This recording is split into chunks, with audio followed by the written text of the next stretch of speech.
जय हिंद दोस्तों।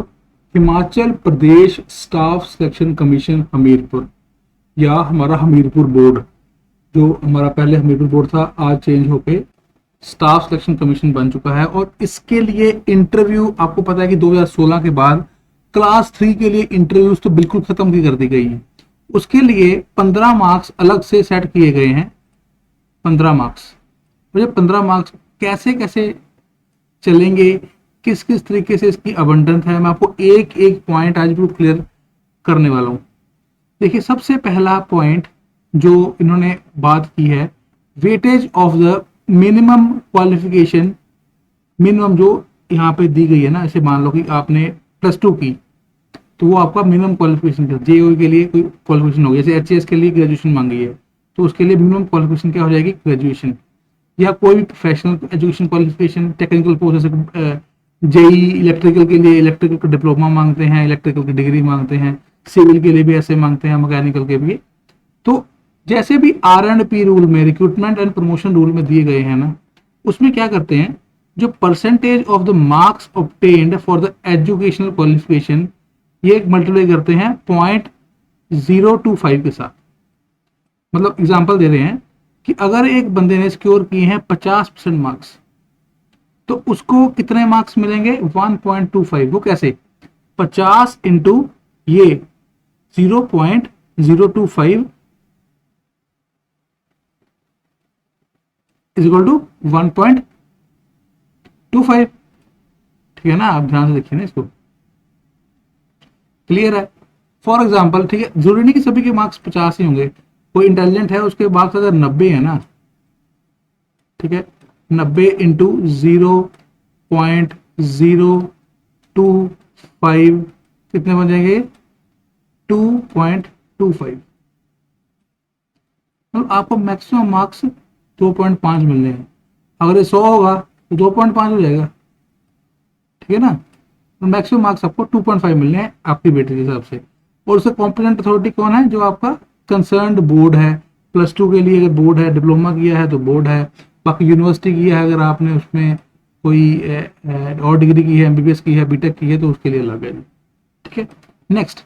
वो बात कर रहा है कि आपको, आपका जो एरिया है, पंचायत है, वो बैकवर्ड एरिया तो नहीं है, जो भी है केस, वो आपका 1 नंबर स्टैंड करेगा। अगर आपका नहीं है तो आपको ये 1 नंबर बिल्कुल नहीं मिलने वाला। ठीक है, अगर आपका है तो 1 नंबर मिल जाएगा। उसका सर्टिफिकेट कौन देगा, एसडीओ सिविल, जिसको हम एसडीएम बोलते हैं। ठीक है, तहसीलदार दे सकता है, नायब तहसीलदार दे सकता है, जो भी आपके इलाके का है बंदा वो। ठीक है, क्लियर। नेक्स्ट, अगर आपके पास लैंडलेस फैमिली है, आपके पास जो 1 हेक्टेयर से एरिया कम है आपका, वो भी सर्टिफिकेट किसने करना है, रेवेन्यू अथॉरिटी ने। सेम चीज है, उसका भी 1 नंबर है। अगर आपके पास लैंडलेस फैमिली का सर्टिफिकेट नहीं है तो आपको ये 1 नंबर भी नहीं मिलेगा। तो उसमें क्या होगा, कंसर्न्ड एसडीओ, कंसर्न्ड आपका एसडीएम, सीधर है ना। ठीक है, next, non employment certificate to the effect that none of the family members is in government या सेमी गवर्नमेंट। देखिए, हमारे पास सेमी गवर्नमेंट भी काफ़ी जॉब्स होती हैं, जैसे कोई पीएसयू हो गया, पब्लिक सर्विस अंडरटेकिंग हो गया। उसमें भी मतलब आपके परिवार का, जो आपका परिवार है ना, जो आपका राशन कार्ड है, उसमें आपका एक भी बंदा एम्प्लॉयड नहीं होना चाहिए गवर्नमेंट सर्विस में। ठीक है, अगर आपको एक भी बंदा एम्प्लॉयड है तो भी आपको ये सर्टिफिकेट नहीं मिलेगा, तो ना आपको ये 1 नंबर मिलेगा। ठीक है, अगर आपको आपने 1 नंबर लेना है तो आपको इसके लिए कंसर्न एसडीएम से, तहसीलदार से, यार उससे आपने ले लेना है। ठीक है, नेक्स्ट।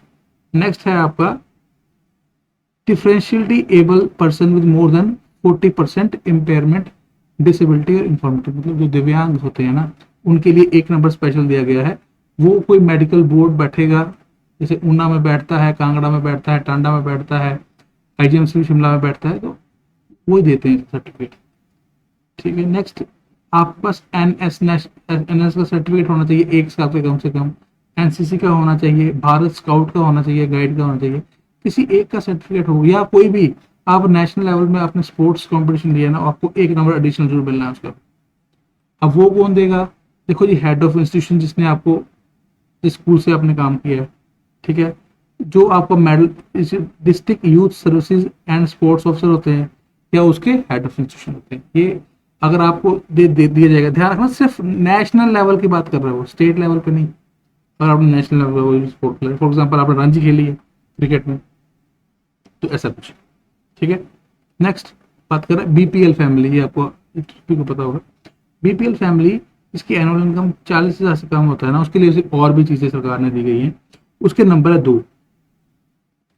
अब ये कौन देगा? वीडियो ब्लॉग डेवलपमेंट ऑफिसर देगा आपका। वो भी कैसे? आपकी एंट्री देखेगा कि परिवार रजिस्टर के ऊपर आपके ऐसी एंट्री है, तभी आपको जो कंसर्न आपका ब्लॉक डेवलपमेंट ऑफिसर है ना, ये आपको उसका सर्टिफिकेट देगा। और ये आपने सर्टिफिकेट साथ में लेके जाना होता है जब आपकी इंटरव्यू होती है। इंटरव्यू नहीं होती बेसिकली, दैट इज डॉक्यूमेंटेशन। आपके डॉक्यूमेंट्स चेक करते हैं और उस हिसाब से आपके नंबर लगते हैं। नेक्स्ट क्या है? विडो, डाइवोर्स्ड, डेस्टिट्यूट या सिंगल वुमेन, मतलब कोई ऐसे जिसको विधवा होते हैं जो, जैसे उनके लिए 1 नंबर दिया गया है। उसके लिए भी कंसर्न्ड वीडियो ही देखेगा आपका, ब्लॉक डेवलपमेंट ऑफिसर देखेगा। उसके लिए परिवार रजिस्टर भी कॉपी लेगा। उसके बाद सिंगल डॉटर, अगर किसी के पास, अगर कोई लड़की अकेली सिंगल लड़की है, उसका ना कोई बहन है ना उसका भाई है, या कोई अनाथ बच्चा है बेचारा, उसके लिए भी 1 नंबर दिया गया है एक्स्ट्रा देने के लिए। तो वो भी कंसर्न्ड वीडियो ही देगा, वो सारा चेक वगैरह करके। तो उसके बाद ये थोड़ा सा टेक्निकल टर्म आ गया अब इसमें। अब बोल रहा है कि training 6 months duration related to the applied force से क्या होता है, कई बार जो एचपीपीसीएल है या एचपीटीसीएल है या ऐसी कोई भी टेक्नीशियन पोस्ट, आईटीआई होल्डर्स के लिए होती है पोस्टें, या कोई आपके पास अभी ड्राफ्टमैन की पोस्ट आती है, या कोई भी टेक्निकल पोस्ट आती है ना, तो उसके लिए एक अप्रेंटिसशिप होती है। वो ट्रेनिंग अगर 6 महीने की आपने वहां से की है, तो आपको 1 नंबर जरूर मिलेगा। तो इसलिए मैं आर्ग्यू मतलब आपसे आग्रह करता हूँ कि जहां पे भी आपने डिग्री की है या कुछ डिप्लोमा किया है, कुछ भी किया है, तो किसी सरकारी इंस्टीट्यूशन से आप ट्रेनिंग ले लो 6 महीने की, वहां से अप्लाई करते हैं। मैं आपको टाइम पे लिंक देता रहूंगा। तो उसके लिए क्या होता है कि आपका 1 आधा नंबर बढ़ जाएगा, तो कॉम्पिटिशन बहुत मैटर करता है 1 नंबर पे। वो भी कॉम्पिटेंट अथॉरिटी देती है जो आपका यूनिवर्सिटी इंस्टीट्यूशन की है। नेक्स्ट, अगर मान लो कि आपके पास किसी एक्सपीरियंस है 5 साल का, गवर्नमेंट या सेमी गवर्नमेंट का, ठीक है, related to that post, 0.5 marks for each credited year. मतलब अगर आपके पास 5 साल हैं, तो आपके पास मैक्सिमम 2.5 नंबर मिलेंगे आपको। इस तरीके से टोटल ये ना 15 मार्क्स का होता है। तो डॉक्यूमेंटेशन में आपके सभी अपने सर्टिफिकेट तैयार रखने हैं। 10th के सर्टिफिकेट लेके जाते हो आप, अगर आपने कैटेगरी सर्टिफिकेट है वो चाहिए आपको, आप अगर आपने पास कोई बीपीएल सर्टिफिकेट, सारे सर्टिफिकेट्स लेके जाके वो लेटेस्ट होने चाहिए, और वो जाके सबमिट होते हैं। उसके बाद आपका ये प्रोसीजर चलता है।